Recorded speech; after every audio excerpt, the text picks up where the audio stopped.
यज्ञ की तैयारी की गई। एक तरफ स्वाहा स्वाहाकार की आवाज़ और दूसरी तरफ जो लोग भोजन करने के लिए आ रहे थे उस व्यवस्था को सौंपा गया। इतनी सुंदर कथा का वर्णन किया कि भगवान ने ये व्यवस्थाएं सौंपी पितामह भीष्म की सानिध्यता में। पितामह सते यज्ञे रासूये महामना बांधव परिचर्यारम तस्यासन प्रेम वंदना। जितने भी बुजुर्ग लोग चल के आ रहे थे सबका सम्मान करना ये काम पितामह भीष्म को दिया गया था। और आने वाले आगंतुक लोगों का सम्मान वृद्ध लोग करते हैं तो वहाँ की संस्कृति और वहाँ की संपत्ति और वहाँ की सन्मति कभी मुरझाती नहीं है। आपके घर में कोई आवे और आप इंतजार में बैठे रहें कि बच्चा ही उनका स्वागत सम्मान करेगा, नहीं। आने वाले आगंतुक लोगों का सम्मान कौन करेगा? पितामह भीष्म को यह व्यवस्था दी गई। भीमो महान दशाध्यक्षो धनाध्यक्षो सुयोधन। आने वाले लोगों के लिए भोजन की व्यवस्था, भंडारे की देखरेख ये भीम को व्यवस्था दी गई। धन का मालिक कौन? दुर्योधन को धन का मालिक बनाया गया।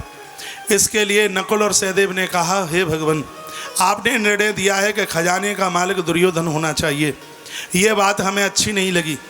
भगवान कृष्ण बोले, अनुज तुम छोटे हो, तुम जानते नहीं हो, तुम्हें ये नहीं पता है कि इसे यज्ञ में राजा लोगों ने दान का पैसा बहुत ज़्यादा दिया है और ये मैं नहीं चाहता कि यज्ञ में से पैसा बचे और उसको युधिष्ठिर जैसा राजा खाकर अपनी बुद्धि को बिगाड़ दे।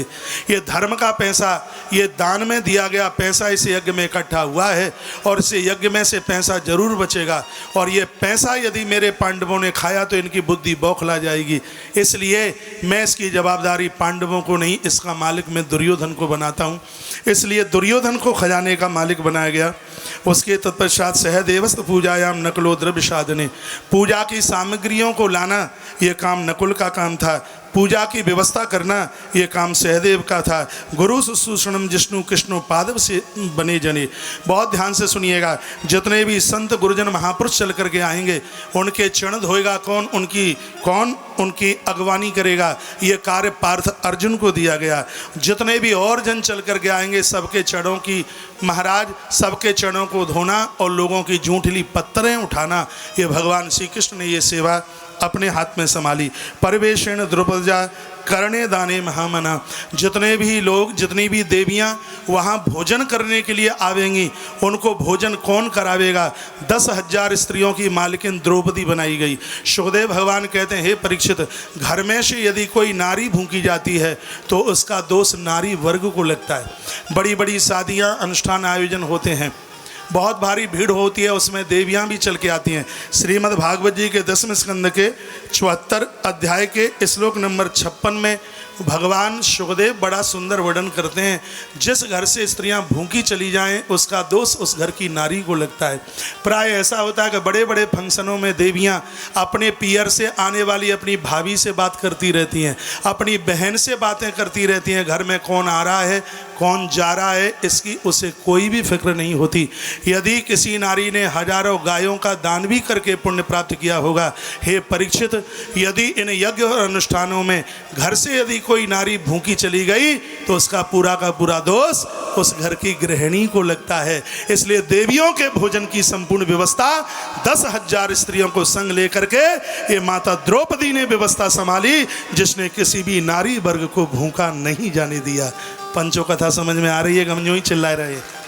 कुछ सीख के जाना कथा में से। बेटी और बहुओं को बताना, ये आपके काम में ये बातें आएंगी। और जितने भी लोग हैं जो भोजन कर करके जाएंगे उनको दक्षिणा कौन देगा, उनको दान दक्षिणा कौन देगा? भगवान ने व्यवस्था दी थी, करोड़ों दाने महामना।